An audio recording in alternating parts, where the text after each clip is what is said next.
Комуналното јавно предпријатие Водовод од Кочани, кое стопанисува со геотермалниот систем во Кочанско, ја намали цената на геотермалната вода за 17% од сегашната.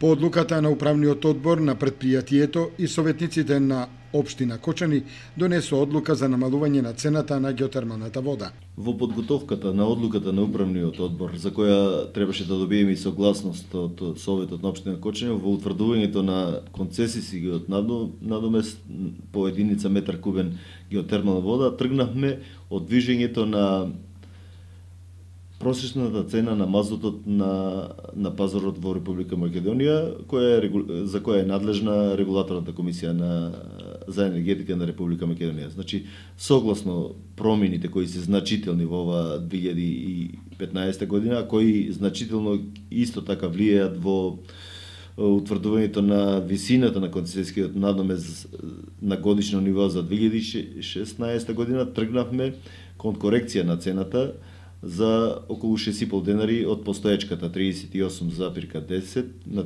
31,60 денари. Значи, методологијата бара да се повикаме, односно да се држиме до движењето на просечната цена на мазотот.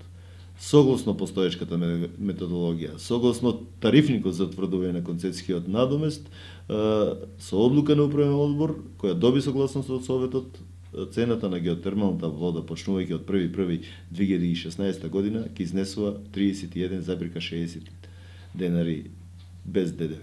Според Папазов, новата намалена цена на геотермалната вода ќе се применува од 1 јануари 2016 година.